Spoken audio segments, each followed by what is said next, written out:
O tira, tēnā koutou e nā whānau, kua hono mai nei ki tēnei pāhotana o Whaioranga. E mihi nui ana kia koutou, auwe.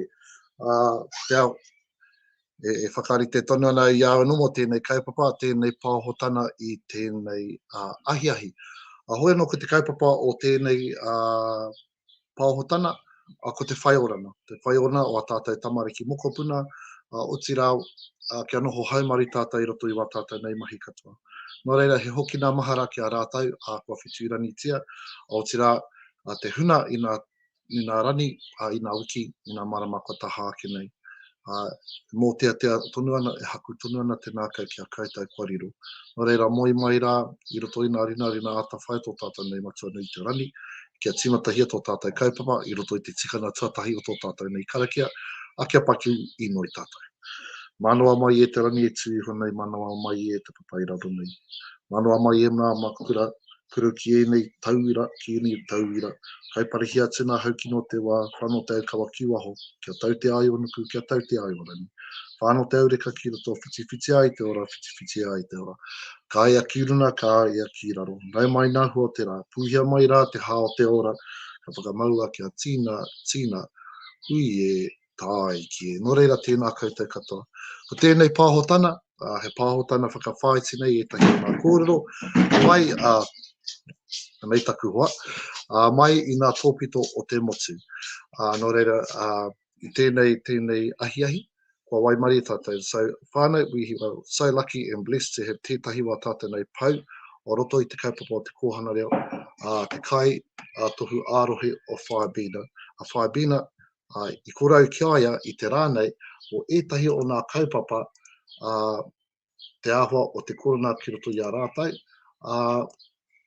me nā mahi e maumaharana ia. E maumaharana ia mo tōna tipuna kuia me te āhua te noho o tōna whaia. O tira tau mai ki tēnei wā i enei rā i nai nei. Nō reira, kia huria ke tātou ki enei kōrero, a tō tātou nei whaia, kia Whaea Bina, e mihi ana kia tātou, e te whānau kua hono mai nei. Tūhono mai, mātakitaki mai, ki tēnei, nā kōrero, a tō tātou nei whainei, e whai ake nei.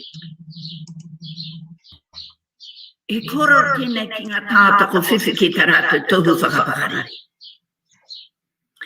Whakarohia ngā kete i mahia e tātou i roto ngā mahi o te whakapakari. Ki tōku whakaro me tino whakaro tātou ki wa tātou tamariki wa tātou mokopuna. Ko rātou kē ngā mea e noho ana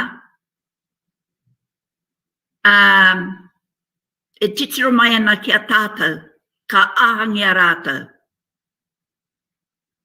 Mehi mea kore tātou e werongia, ka pēhe wa tātou tamariki. Ko waiko te tiaki wa tātou tamariki.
To meet the mic. Kia ora whānau, it's all happening today. This is a live show. It's real. It's real. E harai tēnei i te mea he mea whakariterite te noiho. Engari i mahia i te ata nei, i te rā nei. Kua mai waimari e hoki anō tātou. So we'll just go back to ngā kōrero of Whea Bina, and hopefully we don't get a dropout like before. And then we will cross live to Te Tai Tokerau with some of the Kaimahi that are on the front line. So please bear with me. It is a live show, and it is real as we can make it. Wene nā huatana o te nānara, wene hānarau, matihiko aharare, nō reira ka hoki pia tātou ki te timatana o nā kōrero a Whea Bina e pāna ki tō tātou nei Kaupapa Te Kōhanga Reo, me ona whakaaro hōhonu mo te āhuatana nei. Nō reira kia tūhono atu anō tātou ki aia, anei anō i te whānau. Tai hoa, e huri ana te wira, tērā wira ki nei, e tahi te wira o te mate. E kare. Ki tōku whakaaro, me tino whakaaro tā mai ngā... Ka pai. Just doing a systems check here, whānau. Just doing a systems check. So here we go again. Tēnā koutou. Ki tōku whakaaro, me tino whakaaro tātou, ki wa tātou tamariki wa tātou mokopuna. Ko rātou kē ngā mea, e noho ana, e titiro mai ana ki a tātou, ka ahangi a rātou. Mehi mea kore tātou e Whaioranga, ka pēhe wa tātou tamariki. Ko waiko te tiaki wa tātou tamariki. Ko rātou ngā mea nui rau atu ki tōku whakaaro. Whakaaro hia te pautua whā. Ko te pautua whā, te whai oranga. Ki tōku whakaaro, ngā tangata nā rātou I whakarite te paura, I whakaaro nui ki ngā mea I pā atu ki a rātou. Nā ko te Spanish flu tēnā.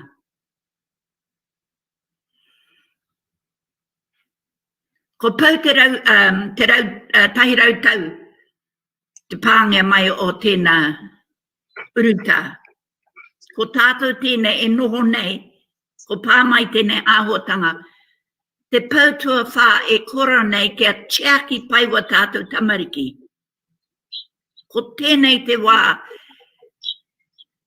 whakamahia ngā mahi I akohia e tātou I roto ngā mahi o te tohu whakapakari.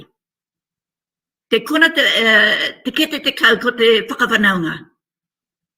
Me huri tātou ki te whakawhanaunga atu. Ki wa tātou whānau, ki te āwhina I a rātou, e ruarua nei ngā whakaaro. Ko tai tātou ki tēnei wā, ki te āta whakaaro ki wa tātou tamariki. Eha te mea, I whakarere mai, te kaupapa nei, mai ngā tangata, I roto tēnā āhua te Spanish flu. Ko tātou tēnei, te mate urutā nei, ko tai ki a tātou, eha te mea ka whakarerea e tātou, ki wa tātou tamariki. Mehe mea e kahana tātou, e whakaponona tātou, ki te pautua whā. Ka whakaaro nui tātou ki wa tātou tamariki, ngā mokopuna. Tā rātou oranga, kei roto war tātou ringaringa. Ko rātou ngā mea nui rau atu. Me tino whakawhananga atu tātou, ngā Kaimahi. Ki wa tātou whānau, ki te ārahi, ki te āwhina. Kia puta mai, ngā kōrero tūturu mai te korowai. ko te aroha, ko te āwhina, ko te tiaki pai wa tātou tamariki. Ngā mahi o te whāriki, ina mea katoa, he painga mo tātou ake, me o tātou tamariki. Kia kaha nei tātou ki te āwhina. Kia huri tātou ki tēnā āhua he painga mo tātou, kia werongia tātou, kia pai ai tātou, tō tātou tiaki o tātou tamariki.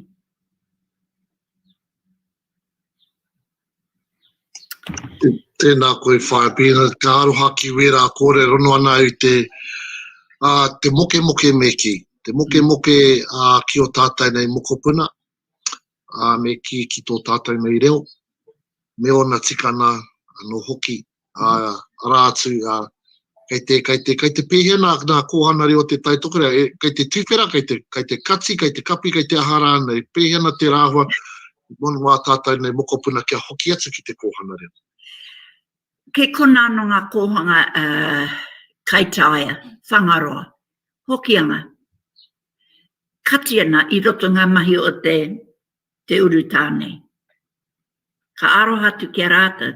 Ko tai mātou ki te wā, ko kore mātou mōhio, ka haere ki te taone, ka tūtaki tangata, ko kore mātou mōhio me pēhea mātou.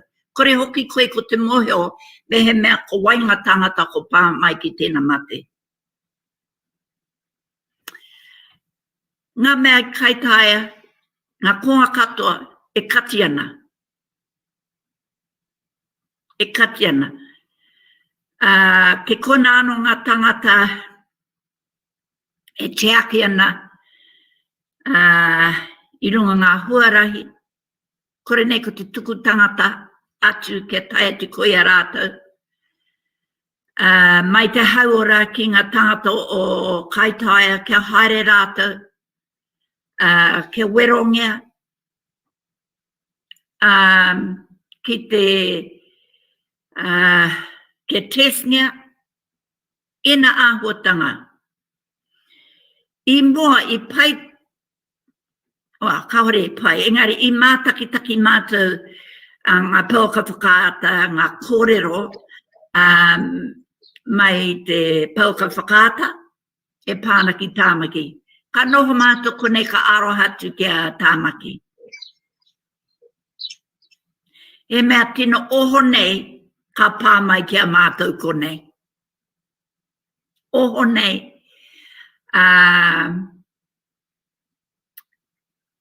Nā ko mātou tēnā ko e kake haere ana.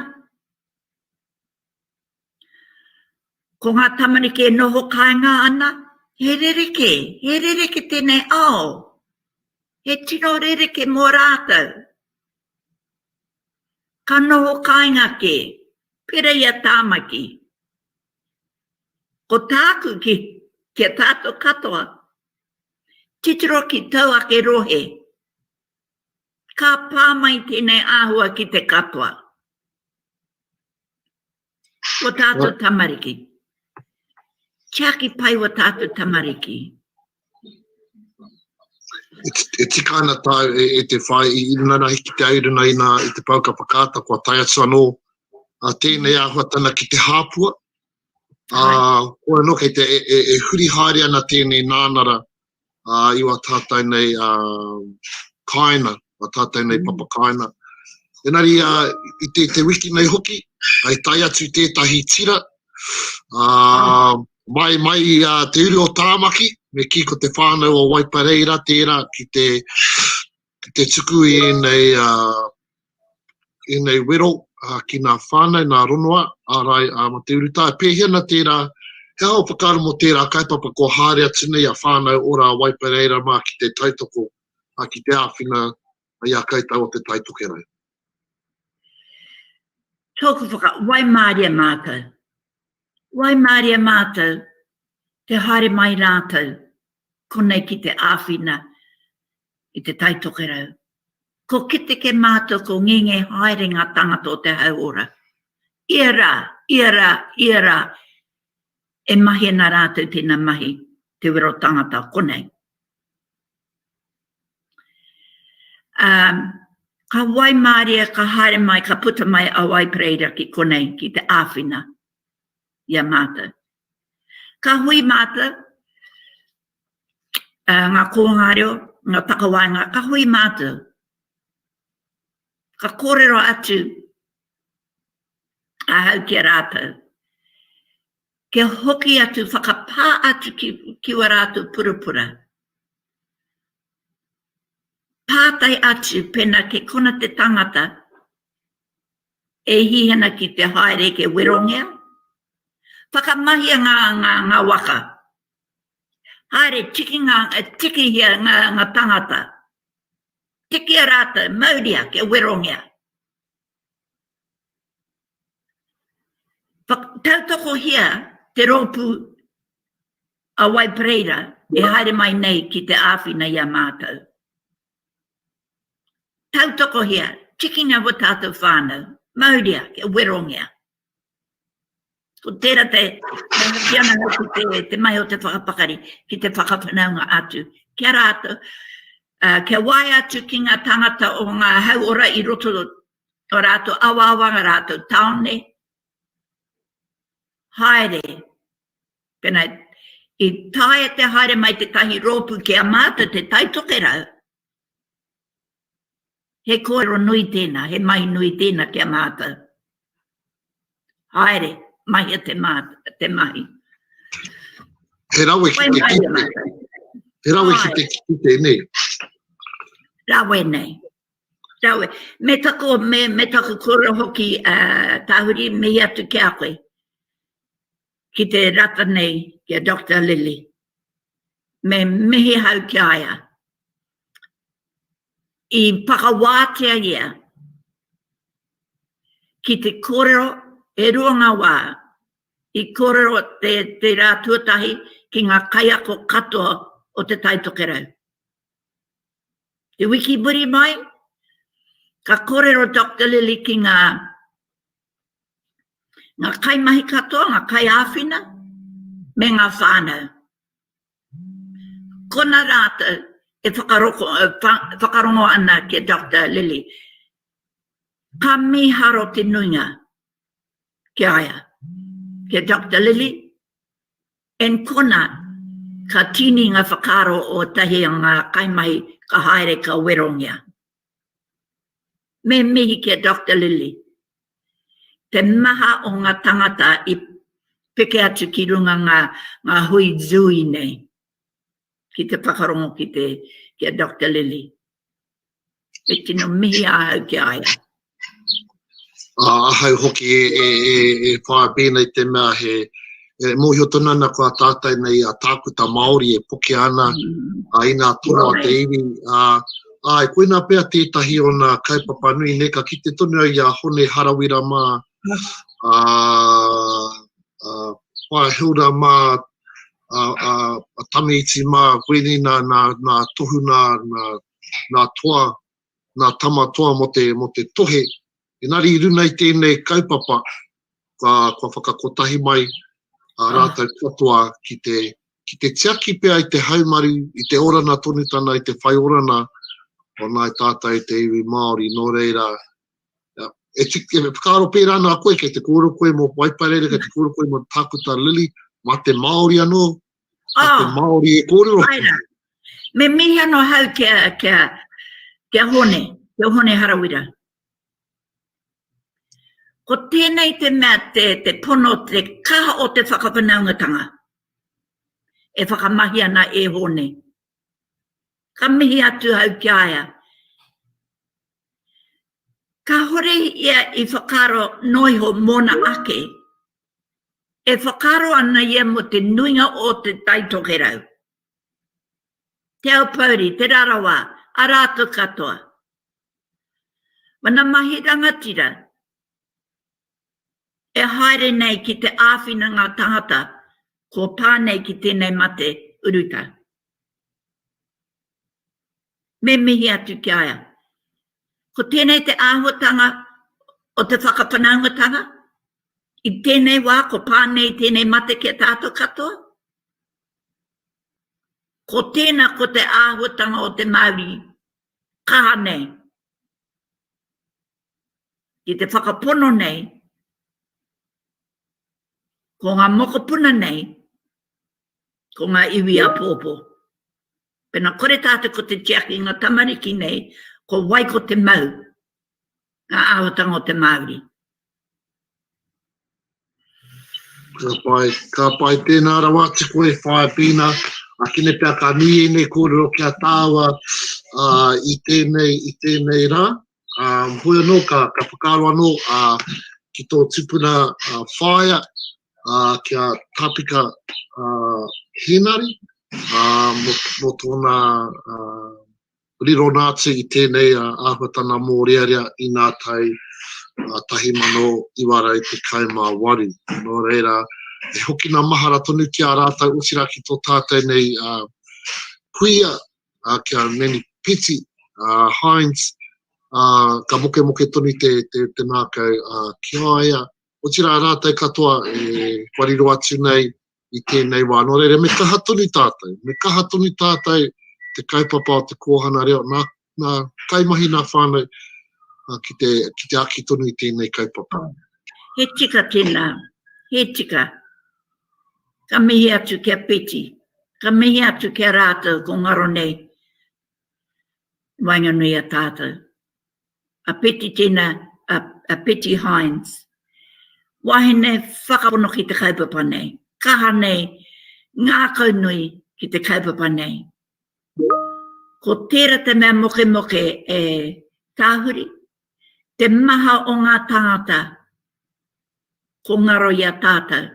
Ngā tangata i pau kaha ki te kaupapa nei. Ngā kaunui nei ki te kaupapa. Nā ko peti tēnā, ko gei tēnā, ko te kaumātua rai i kahununu, ko te wahine a rōpata, a rātou mā, i paukaha nei ki te kaupapa, i whakapono nei ki te kaupapa nei. Te kaupapa nei he kaupapa a tāhua. He kaupapa tino nui rau atu. Ai, ka hoki ngā mahara kia peti. I paukaha ki te homai ngā kora katoa kia mātou i te Tai Tokerau nei. Ka rongo te moke e tāhuri. Ko ngaro tēnā, ko ngaro te reo i wainganui i a mātou. Ko ngaro anō tēnā, ko te kaupapa tēnā. Ka tino aro hatu ki ngā tamata. Ko huri tuara ki a tātou.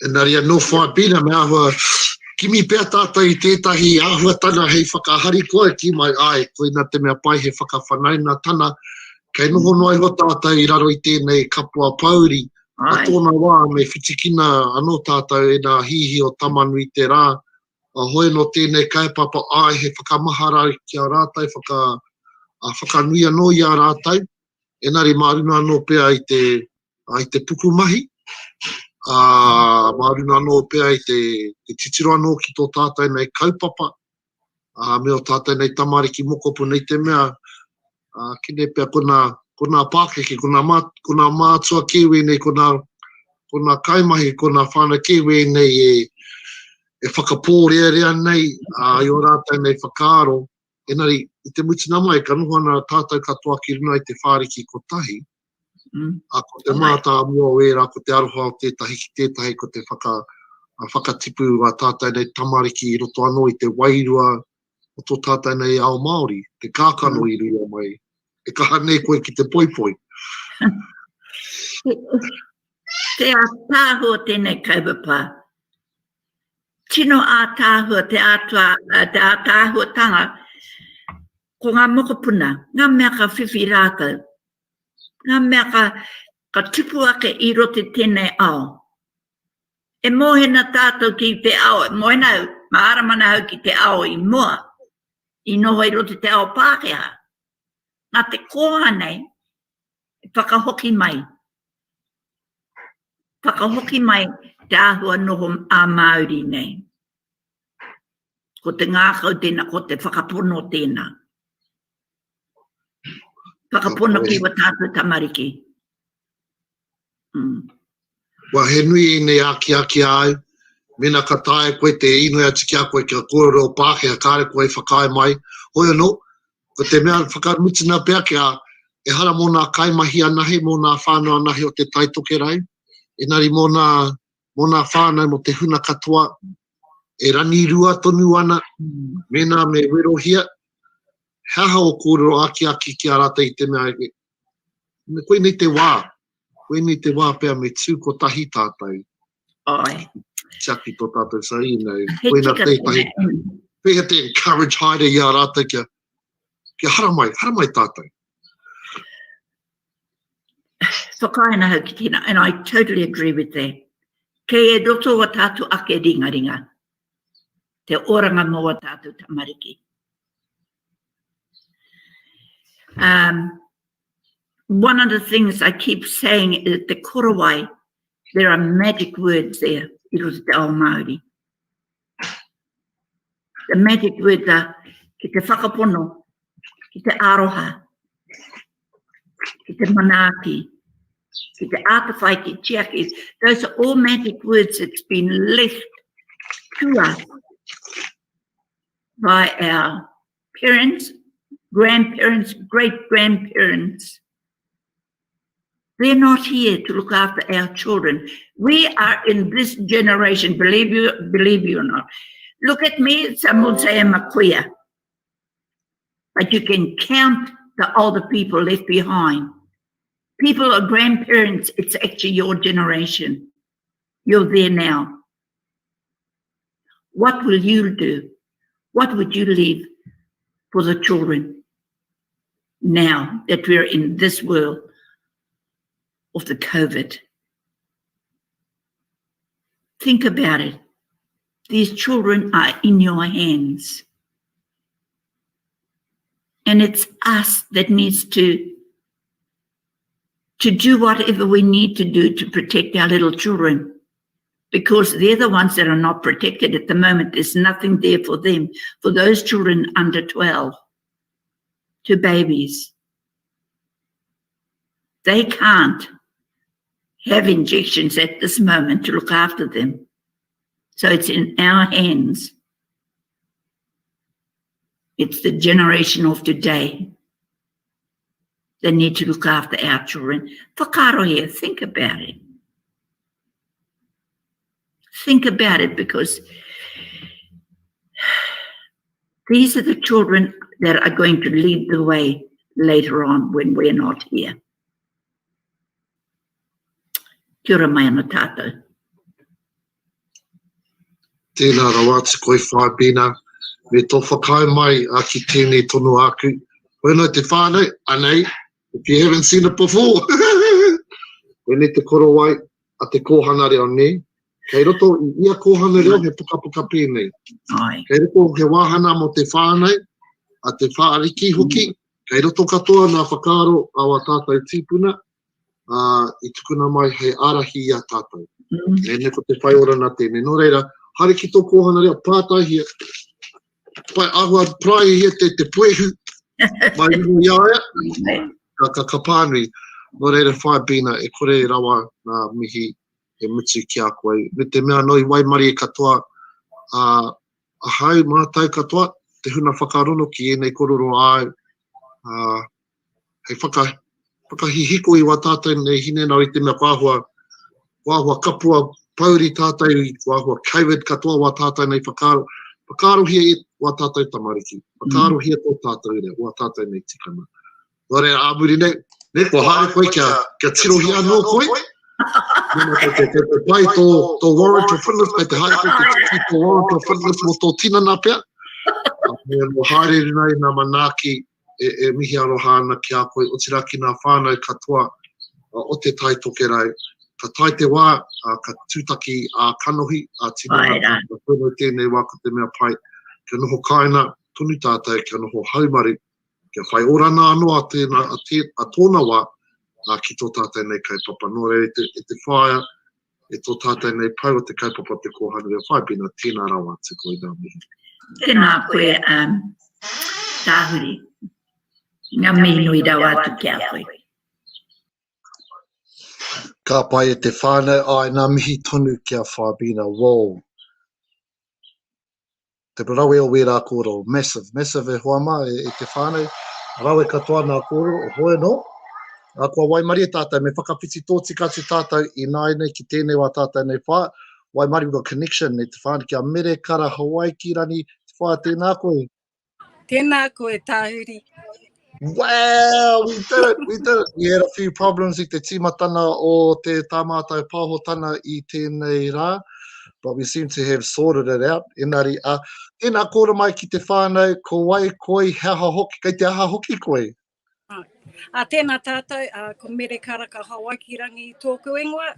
He uri tēnei no mahuri hure.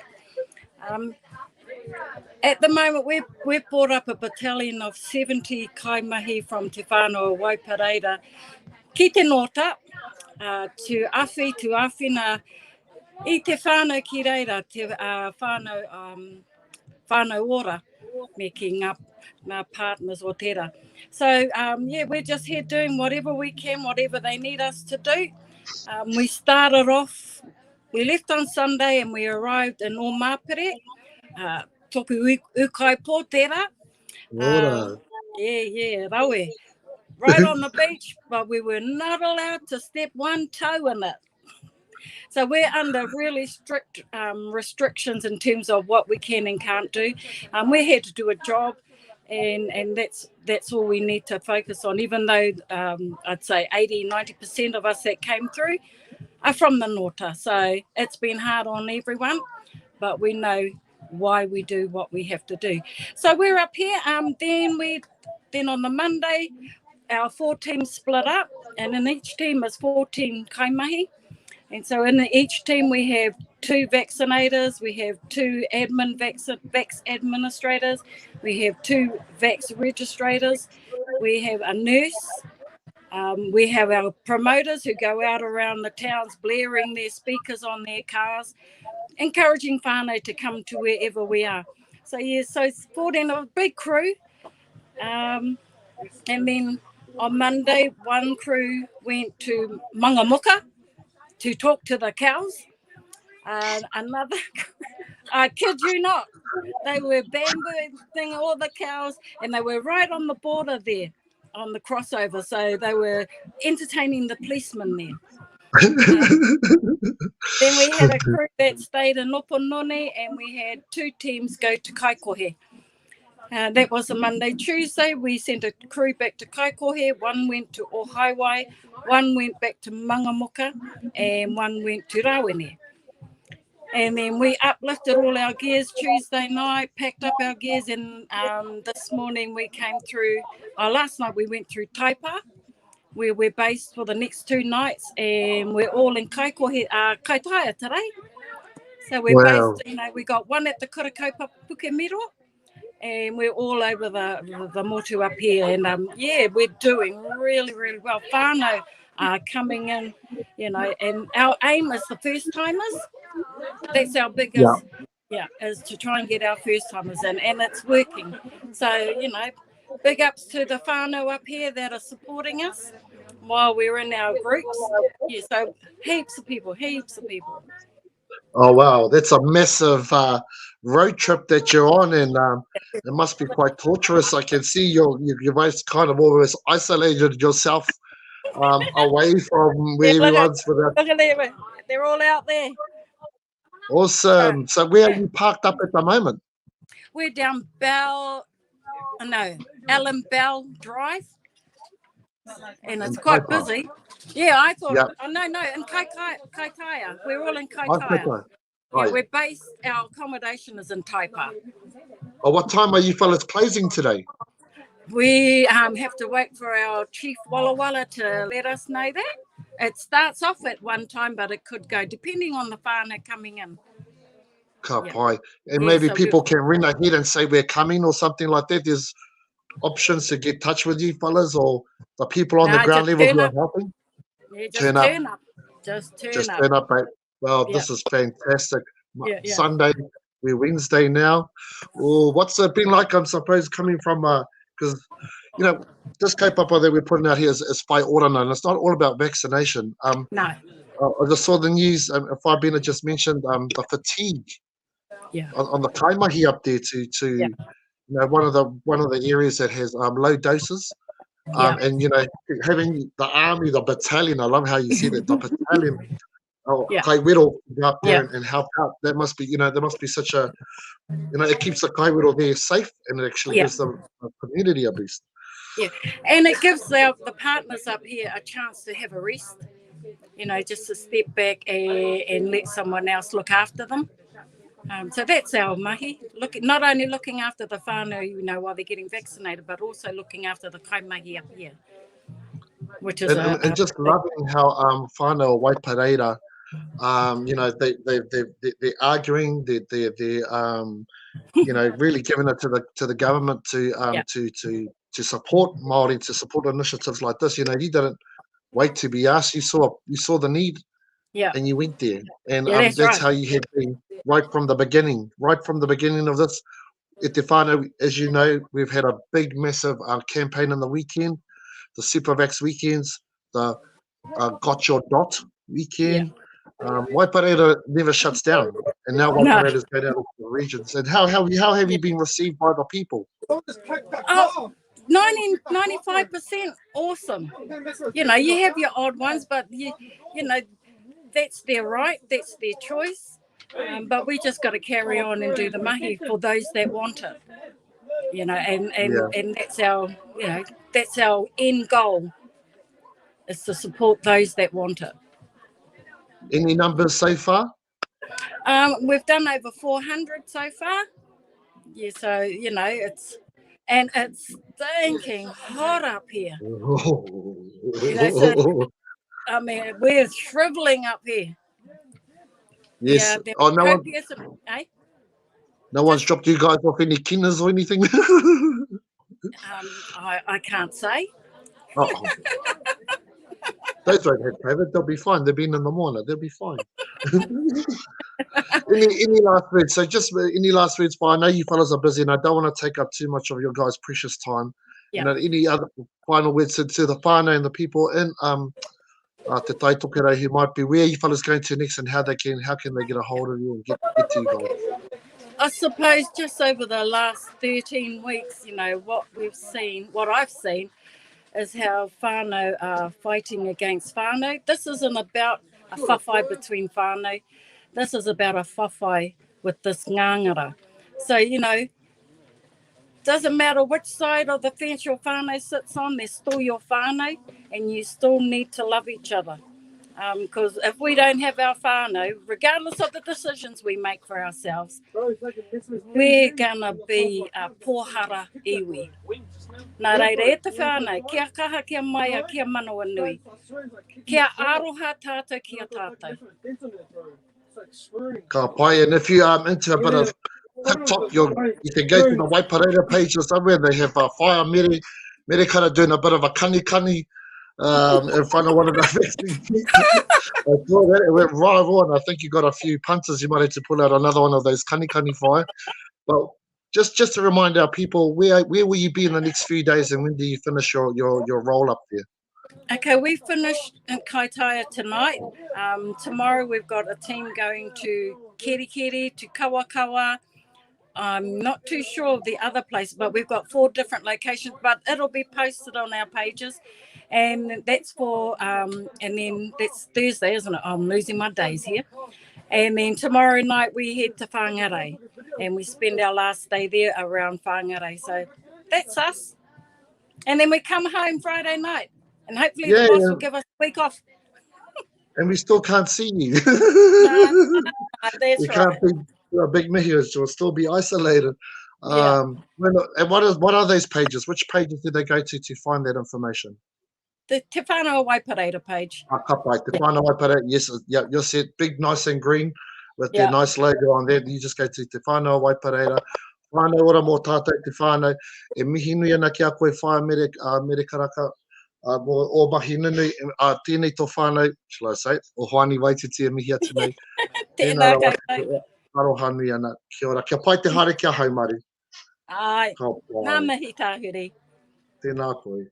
No reire te whānau, that was amazing that we were live and direct there up in Kaitohu, where they are handing out, or giving people vaccinations, and probably more importantly, a bit of whanaungatanga and isolation. How does they work? Who knows? Hoi anō, koeni tātou te iwi Māori, e whakakotahi nei ia tātou ki te awhi tētahi. Kei noho pōhara tātou, pērā I ngā kōrero of America. For America raka. Hoi anō, yeah, we do have one more. This is not meant to be this long. It's only meant to be half an hour, max 5 minutes max, and we've gone into 45 minutes already overdrive. And we have, I don't want to, tarei te hihia kia kore e whakapāho tēnei, and we have one more special treat for you, mā koutou te whānau, hei whakamahara pia ia tātou ki ngā mahi, I mahi e tātou I ngā tau. And this is one of my favorite little tiki tour trips. In 2015, I waimari ahau. I haven't been here I roto I te kaupapa that long, and I waimari ahau ki te tūtaki ki etahi o ngā tino, hahana te kōrero, ngā tino characters me ki o te tātou kaupapa. Nō reira, hi haere au ki moirawa, ki te purapura o taumārere. Nā koene tētahi o rātou mahi, he kohi moni. And I suppose, when e pēr he tētahi o ngā kaupapa pai mā tātou ne, ka kōro tātou mo te hikoe, this might be something that might tickle your fellas fancy. Nō reira, he mea pai tēnei pēr, hei whakaoti I tēnei kaupapa mā tātou, nō reira kia huria ki tātou ki tēnei kaupapa, and see if you recognise some of the faces.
Carmen me brought them.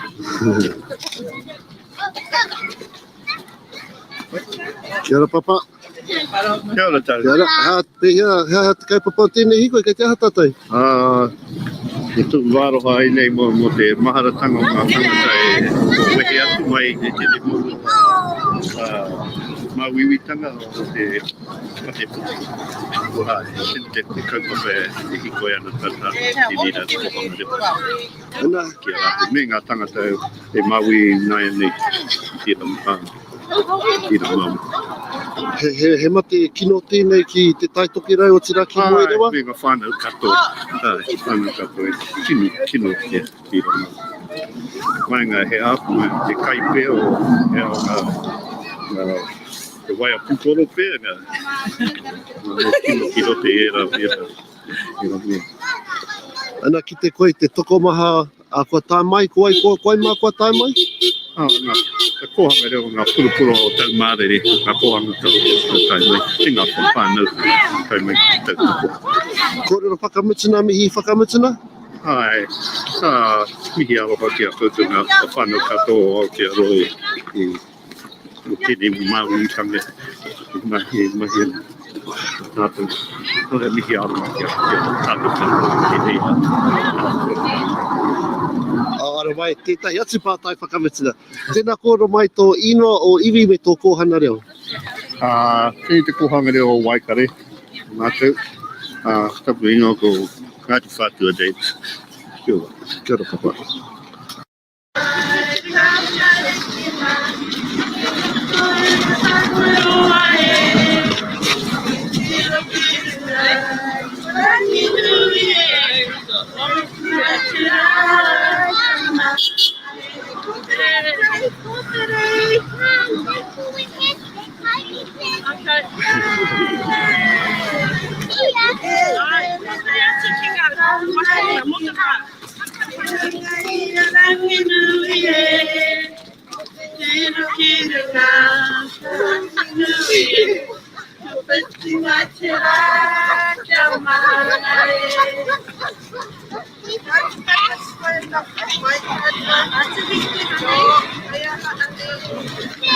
Kia ora, kōrero Māori?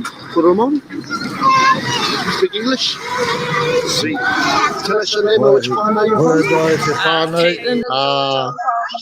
kia Wharoa tērā, ia. Engari ka tae koutou te hona atu ki tērā o nā